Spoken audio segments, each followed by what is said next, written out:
it was very clear the internal conversations were they knew they were committing fraud. They knew they were doing things wrong. And this idea was, well, no one's going to catch us, right? Your issue is that anytime there's demand for withdrawals, you're going to encounter problems. So it was going to be inevitable anytime any store is buying both, lying about it so that you can get all the good press of like caring about all these social issues while also not caring at all. Give you this yield. He starts to explain like this thing that sounds exactly like a Ponzi scheme. And so ultimately, Matt Levine's like, yeah, this doesn't really make a lot of sense.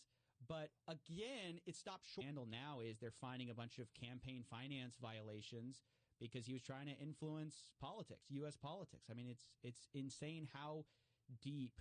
Views about what? Like you didn't start doing this. You started doing just like a normal interview show? I was just doing a normal interview show with a few of my buddies. And what they wanted to store some Bitcoin with Tom Brady. They wanted to be alongside Tom Brady. So he's like, well, you know, there was fungibility between wallets. This Coinbase, it seems like they're, you know, legitimate, but so much of the problem with crypto is we don't know how much of this stuff is money laundering. We don't know how much of this stuff is like God mode on Ultimate Bet, where the CEO could see everybody's hands and play on the site, seeing everybody's hands. So his whole thing was he did this thing with Ultimate Bet. So he was one of the lawyers. So there's this poker site called Ultimate Bet. And he got caught in this scandal where they had enabled this thing called very treatable kind of cancer, and she's fine. But at the time I watched her as she's like, gets this diagnosis, gets swept up with all these hucksters who are telling her that the way to treat thyroid cancer, appreciate your transparency, all this, kind of kissing up a little bit. But I was just like, somebody has to ask him some real questions. So I had 2 prior little Twitter space interactions with him, and he kept getting away with the fact that the problem is when at the exact moment FTX can't pay you back is the exact moment that FTT becomes worthless. So you think you have all this collateral. I start hearing about these tokens, and they're like, hey, selling courses, like it's always the new grift. You always have to find, because people figure it out. Like they go like, oh, that actually doesn't work. Like, hey, drop shipping is, they're setting it up with like, I used to be broke like you. Well, that's a strategy. A lot of these guys were never broke, right? It's just part of the story you have to tell to be really effective. It's like, so CZ says, hey, maybe they don't have the money. I don't know, whatever. I'm just going to sell like $2 billion worth. But he knew what he was doing. Oh, for sure. He's a shark. You can watch them. These are real people, Joe. You can be just like them. And so I started watching this, and I started like seeing it. I'm like, oh my gosh, this is so interesting. And it's like, well, what's fungibility mean? It means whether you were a guy withdrawing who is this degenerate day trader. So we were warning people, hey, this is probably insolvent, get your money out. But CZ ultimately was the big, like, he was the most notorious and, like, well-respected. We're just going to do a few transactions through your name. That just came out in a press release. It's the new charges. He was basically like they call him straw donors, because it's like, if I give money to you to give, really taking that. I mean, maybe some of them were taking it seriously, but not enough. So if FTX didn't encourage regulation and CZ didn't get upset at that. Crypto keys all the time. I mean, it's kind of an interesting idea where you go, I'm going to get in before everyone else, but a lot change that money for some type of crypto token. There's a lot of different tokens out there. And explain tokens, because I don't understand tokens. I know there's crypto and there's tokens. Like, what is the difference between the two? But ultimately, the outcome of that is like, yeah, I encrypt all your data. Joe, send me. I know you're this successful podcaster. I want you to send me. So he called it fiat at FTX. But it was a $10 billion hole. What do you mean by mislabeled? Well, it was on a spreadsheet, Joe. So he was put it on a spreadsheet for their balance sheet, and he mislabeled. Very strange. And these offshore entities were also using like U.S. branches. Like there's FTX US, which was like more regulated, but not really that regulated. You can know their assets. So it's like a big thing recently in crypto. They'll say, hey, we're going to show you proof of reserves. What does that mean? They mean we'll show you on chain all our. Go back to making money again. I don't think he thought he would repay everyone, but everyone thought like, oh, we'll just enter Chapter 11 bankruptcy. We'll restructure the company. We'll reopen. we'll just turn all the debt into new. He thinks he can reestablish control because he's so smart. He is such a good liar that he's like, I can just lie my way out of it. So I think that's why he ultimately talked. His idea was, the money system has to be safe. Like, your grandma has to be able to charge back her credit card when there's a fraudster, right? Like, or this whole thing doesn't work. You can't rely on people being technically savvy in order to, you know what I mean? Right. It's like people get away with it. It's just there's too many people doing it. And you'll catch some people, but ultimately a lot of people will just basically skate by, even though by all rights they should have been. At the end, when you're like ready for this thing to go down, because I know as soon as I get on, it's going to end pretty quickly after. I said, let me ask him some real hard questions. Because all these guys are like, Sam, we've left. And ultimately, because they had lost billions of dollars, it left billions of dollars in credit claims, basically. They didn't have the money. Or he broke that showed that maybe they're not as healthy as they should be. There would have been a run on the banks and people would have found out. It's just like, when are they going to find out? He happened to be the final straw, if that makes sense. So someone would have located out in the Bahamas, which is a great place to put your... Why do they do it in the Bahamas? Because it's unregulated. So the problem with doing stuff in the United States, act that bill, and now that it was all a fraud, or the guy who basically pushed it was a fraud, now they're like trying to retool it. When you withdraw, there's nothing tying your Ethereum to your particular address to like this random external address because you send it to a different one. Yeah, that these basically nerds in cryptography thought of, which is it's brilliant. I mean, it is brilliant because it is basically, it's almost impossible to trace. So the person's not named in the report who is donating to Democrats. We know the one donating to Republicans was Ryan Salami. But that person eventually, and that video has aged so well because it's like people are like, oh, it was all true. But people were outright calling it a fraud, like Mark Cohodes. He's a famous short seller. He was lied my way into it. I can sort of lie my way out of it. And this is what he did. So prior to this, I'd interviewed him twice before, and I had kind of gotten hamstrung with he's just so good at dodging stuff, just kind of grifting here. And so, but you'd see him in nice cars, and so I was like, what am I looking at? And then as I'm doing my YouTube show, I'm like, I get fed a bunch of what that was to hide it from people who were trying to take a look at his books. But it's just, that's what I mean by black box. You never know what games these guys are playing. Like they say, oh, here's sort of like the rough estimate of our this stuff, and you start to have repeat occurrences. Like I just cover stuff all the time, and you see echoes of the same thing. I just had somebody just a couple of days ago. I was interviewing for this news scheme we're looking at, and he said, it's kind of like, okay, it's a little bit chic to be donating to Democrats. You can do that without too much, negative press. But if I'm the number 3 donor to the Republican Party, that's going to be a bad look. The fact that they were all living together and fucking each other in this giant penthouse, this $40 billion penthouse. The things, it's insane. It's really, I almost wish. Gay, so like, can you do this? So someone had to be gay to do it? Like, no. Basically, they were like, we need someone trustworthy we can trust to do this. So hey, you're going to be the guy. Like with ARC, where it's like you can donate through super PACs, political action committees, and you can donate as much as you want, and you don't have to be, your name has to appear nowhere.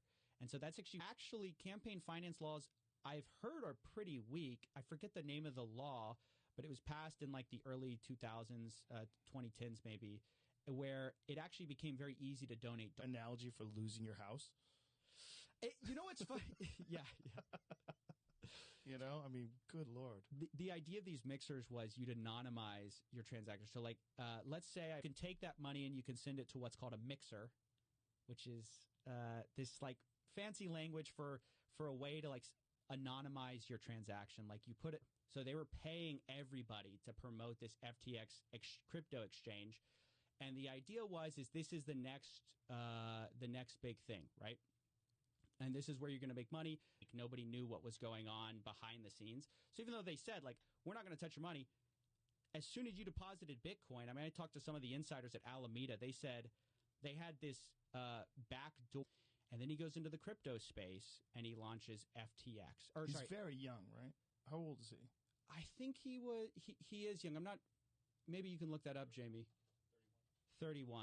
On your dollars or whatever, euros or whatever, and you put it into this crypto exchange. They have a bank, and they work with that bank. Then they exchange of ads, like get rich quick schemes. Like you've got a bunch of people, flexing in their Lamborghinis, telling you, they're like 25 years old, telling you, you want to get rich by 25 or 22. I'll show you. I made $1 million. Is not surgery. You can just treat it naturally. Just don't worry about, hey, don't listen to the doctors. Don't listen to your general practitioner. You can just treat it with like colloidal silver. And it just was kind of, I was just trying to find my way. I was just trying to even before that, I had done a show where I was like trying to break down these topics. I was like, he was, really well regarded in Wall Street. So when people invested with him, they knew the returns were insane. But this is what was going on in crypto. They're called collateralized loans. But what FTX was doing was they were saying, hey, we'll take $1 million from you, but instead of giving you this stuff went down, and a report comes out from CoinDesk where it shows FTX's balance sheet. It shows actually what tokens they have. For one of the first times, it was kind of wire transfer, and it's kind of expensive to do these. You pay all these fees for wire transfers. So the idea is okay, well, if you have crypto, those wire fees can go down. And instead of taking, maybe a day or something, it'll take I too am safe because Tom Brady's got his money there. So I can put my money So is the lure is like how Bitcoin used to be worth very little, and then one time it was with the high of Bitcoin. I went to school for chemical engineering and hated it. I was miserable. I was like, I do not want my life to be earning 2% more of a bottom line for ExxonMobil or any kind of terms of service. They said results may vary. What's that about? Ultimately, it's and so I realized there's this sophisticated way that they're preying on my psychology. And these guys basically, a lot of these people backed Sam with the highest endorsements. And so if you're just an average person, you're thinking, well, how much more due diligence can I do than all these other guys? LGBTQ plus causes. And it was through a guy, and the guy was like, I feel a little uncomfortable with this. And they said, well, we don't have anyone trustworthy at FTX we can donate through. Who's one guy who lost a hard drive and who's paying people to go through a landfill to try to find his hard drive because there's billions of dollars worth of Bitcoin on that hard drive. Yeah, people lose their. I saw this, and my experiences up to that point, it kind of led me to I want to say something. Why is nobody saying anything? It just seemed like there was this, these people pitching this stuff, and nobody was talking about it. So I made this random video and it's sort of what's left after the guy who kind of was spearheading this bill was a fraud. It's kind of tough. I was actually randomly some money system. Especially in our modern age, it seems like you can understand where they're coming from. The average person kept making the videos, and ultimately they never did. But I start doing that, and after I cover get rich quick schemes for a while, I who enabled God or who helped cover up God mode, and he's like, well, I don't want to comment on other people, or it's just well, how does he skate on that? How? And she would drink it up because she thought that would make her better. Ultimately, my dad convinced her you got to get the surgery. This ain't gonna fly. You have to ultimately get the surgery. Abilities, it's hard to know. So people really just take you at face value, and they have to trust that other people are invested, so I guess I'll jump in too. And it's amazing that things with this amount of money can get this far sideways before anyone knows what's going on. This is the problem with offshore accounts and stuff. All the crypto people were trying to control regulations to favor their individual business situation. And so CZ felt like he was being cut out in Washington. I don't really understand what's going the FTX thing, for example, is the best one because I was so in the dark about this thing. I was like, what is happening? What are they doing? Try to break it down for us. First of all, do something like that. Why would he publicly communicate? This is one of the.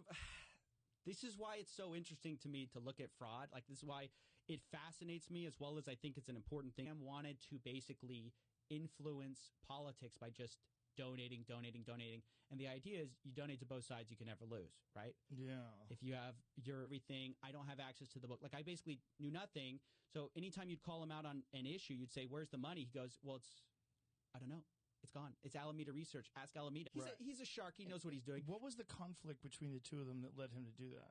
The conflict was, it's a great question. The conflict was ultimately that Sam was trying to get some regulations passed, and he find out like there were just no adults in that room, and like the few adults that there were like, you know, they had like a criminal lawyer. Well, anyway, I don't think he's actually been convicted of anything. I shouldn't say that. They had this guy, Dan Free. What I know is everyone's always interested in pulling up the ladder after them and like building the kind of the rule book around like, hey, like if you're from this certain jurisdiction that we're a part of, you're fine. If you're not, like Seth, 2 months, you're going to be making 5 figures a month. 10 months, maybe 6 figures a month. And I've done it for people before. That's the social proof. I've shown people how to do this. But I'm from the Bahamas and I'm American, so that might be fine. I mean, everyone's always interested in the regulations benefiting them. The challenge now, though, is, you know, a lot of people had barriers. Then he comes up, prep school. He's kind of like built for success, right? He goes to MIT, goes to Jane Street as this quantitative trader. Reputable people like BlackRock, Sequoia Capital, they all invest in this guy. Kevin O'Leary famously promoted it for like $18 million.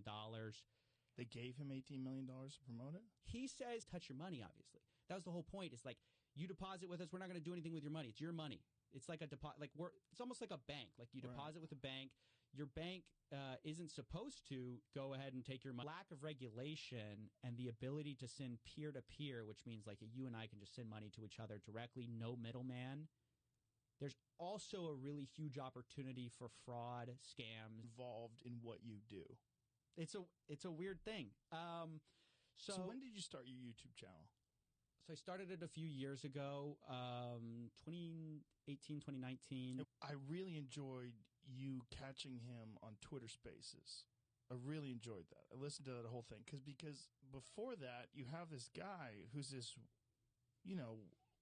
I'm this guy who's going to maximize good in the world, you know, and that was his reason for working all the time. I mean, that's the justification to be hopped up on amphetamines is like maximize productivity, maximize human happiness, right? The inflation rate, I think, is like 75% or something like that. Like it's an unimaginable, it's just out of control inflation. And if you hold on to your Turkish lira, you're in for a bad time. Never understood how Bernie Madoff got people. It seems so preposterous. And then I fell for something very similar. And what I noticed with all of these things, the thread is, you know, there were things that were coming out, like questions about, you know, okay, they say they have all this money. Where on chain is it? So like the blockchain, everything's publicly, you can see it. Chemtrails. Let me say this. If it's too good to be true, if they're offering market returns that you want to believe in, you go, man, I want to believe this is real. Put like let's say I have Ethereum, one Ether into this mixer, right? This pool of money. A bunch of people are putting one Ethereum into. There's some of these people making hundreds of millions of dollars. People are miserable at the end of it, and nothing happens. And that was the start of my show. So you start just doing interviews. Did you interview him before the scandal? No, not before the scandal. So it's like as it was going down. As it was going down, he goes on all these Twitter Spaces. He doesn't want to. He's doing interviews with that. What is it's a crypto exchange, right? So how does that work? So the first question is when you learn about crypto of that token, then you sell it off, and then the price plummets. So you thought you had a bunch of money, but actually it's worth nothing. Like there's all these new scams that have emerged as a result of people getting interested in this idea of an alternative.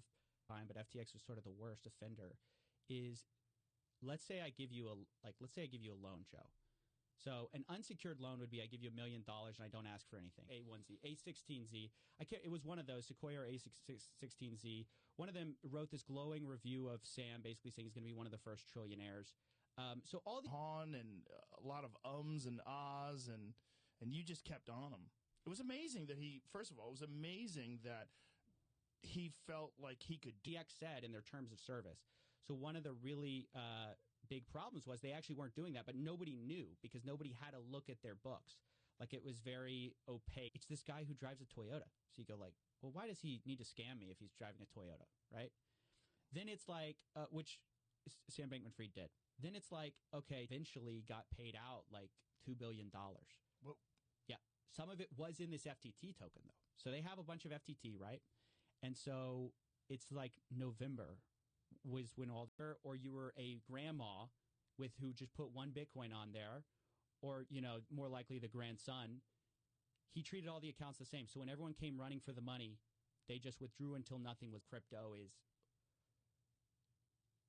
Sometimes national currencies aren't a great idea and you want an alternative.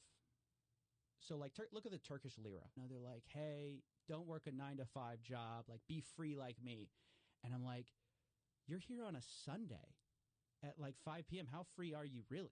Like, you're just like, they bring on people like Tom Brady to promote it, Larry David in the Super Bowl. They kind of get buy-in from all these big sort of names, and also so he decides to donate dark to a Republican, like to Republicans.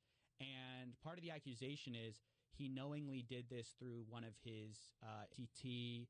So it looks like, if you just look at their assets, it looks like they're covering their liabilities. They owe customers $10 billion. Looks like they have $10 billion. But, like, he blamed all the wrongdoing of FTX on Alameda Research. And he said, I don't control Alameda Research. Even though he was the owner, he's no longer outright the proceeds of criminals. I mean, we know that these criminals do launder their money through a lot of these crypto exchanges, through mixers. It's just sort of now I can just send you $100K. It's going to take me 5 minutes. So that's why when people like kidnap people's data and things along those lines, they'd like to get paid. Where's the money? I don't know. But he controls everything. And so it's like this is the tactic of these offshore companies is like I have 2 employees, and both of them are overseas. Like one of them's in London, one of them's in Ukraine. And so for me, I have to pay them, and, you know, I have to do from the, you know, the arms of one huckster to another. Like, it's just like it's almost to something worse. You're like, it's this magic internet money. Magic. How do you get some of that? How do you get some of that magic internet money? Well, you have to go somewhere to buy it. And so it's a crypto exchange is where you kind of go, you put your fiat. I used to be just like you, Joe, but then, you know, I found out that doing Amazon drop shipping is the way to make millions of dollars. And, you know, I used to fail, but by these little tricks, if you're from this one, you're not okay. Or I might say, hey, like CZ has connections to China, like maybe that's a problem. Or CZ has connections to here, maybe that's a big deal. But oops, did I tell you about this $10 billion account? Like I forgot. It's so silly. It's you find they're like, look, I've been screwed by the banks. Every time the government's printing a bunch of money, where do I go? Right? You can understand the appeal, but it's just like you win. He's like, well, you know, like think of it like a box. And, you know, you tell a bunch of investors, you know, hey, if you put money in this box, we can get some money out. We hate doctors so much. And it always seems to like end up with a sales pitch. Like it never was like, hey, let me just give you this free thing. It was like always like there's a catch. Mm-hmm. So I didn't do like if you're Alameda Research and you're funneling money through a personal investor, that I think is the problem. So this is funny. They found his League of Legends account, and during some of the calls after it was a fraud, you could hear him clicking in the background. Click, click, click, click, click. He's playing League. That's the issue. Was FTX's problem was not CZ. Ultimately, he's kind of the guy who like pushed over the house made. He cleaned up on all his own customers, just basically taking their money. Like, oh, I know exactly when to fold. I know exactly when to bet. So he had God mode enabled, and then they found out. Binance hasn't had similar problems. No, they've had a few runs, and they've covered withdrawals. I mean, so it's just the problem is a lot of it's a black box regulation for, I guess, offshore crypto exchanges, right? And so these campaign finance, these violation people that were standing out and saying none of this makes sense, right? And who were those people? So there were a few people. That's what ultimately matters is how much do you have on deposits that you owe out.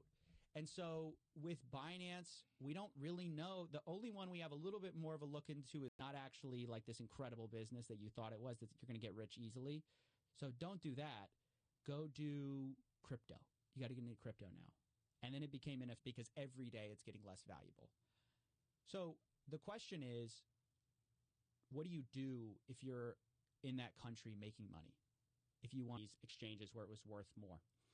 So he was arbitraging this difference in prices. And then after he made his money that way, he launched. Bizarre that so many people got duped. And I felt the same way about Bernie Madoff. You know, I'm not a financially aware person. I'm not into the market. I don't follow these things. Sort of, this is a fraud because, you know, no one knew. There's a bunch of backing. So I made a video at the time being like, this crypto CEO just describes a Ponzi scheme. Launches FTX in 2019. And that's a crypto platform where, honestly, you can make a lot more money than just with a trading firm. So FTX quickly skyrockets in popularity. Like, you have $1, I'll let you trade with $100. And that's going to be like one reason you come to my offshore exchange. I can offer you more leverage than the guys who are like, you know. So I decided to start pursuing it step by step. And at first it was like just me discovering like, well, what is this? Well, how does this scheme work? Okay, so I buy this course and then what? And like one of the first things the guy does is he controls it, but he renounces ownership. He goes, oh, I'm passing it off to some sham director. And he goes, I don't have anything to do. I don't know. You know, now if you're some criminal, laundering money has just never been easier. Instead of taking $100,000 across the border or wiring it where it can get held up by a bank, that is his background. And so I asked, you know, Sam, I was like, you know, what does it say if this is your chief regulatory officer? This guy, there was already all this worry in the past. That summer, there had been a bunch of companies that collapsed, and people had never thought FTX. It was kind of the first time anyone thought FTX could maybe not have the money. Hey, just make this problem go away. This is the CEO. Like, go blame it on somebody else. Go blame it on some, like, you know, third party that got access to our website. Say it was like a glitch or something. And so that party. That's right. But also to the Republicans. This is what's wild. So yeah, Sam knew publicly in our current American climate, like, Ethereum, what are we tracking here? And then it goes to some mixer somewhere, and then we don't know where it goes after that. So when Sam Bankman-Fried was working with Reg, what was the first video? I started as sort of like an interview show, nothing about scams. I had a channel before it. So you do not get to that level and not know that things were wrong. Well, reading her tweets about amphetamine use was pretty wild, too. The whole scene was wild. Found out how to be successful. And if you invest with me, I'll save you time. You know, you could do it yourself, Joe. You could do it. But it's going to take you 5 years. Get with me, and I'm going to shortcut your success. Or with just put a bunch of garlic cloves in the pot. I still remember our house, like, reeked. She would put 60 cloves of garlic in in a stew. Middleman, because there's no one who controls like Bitcoin. Like, no one can say like no to a transaction.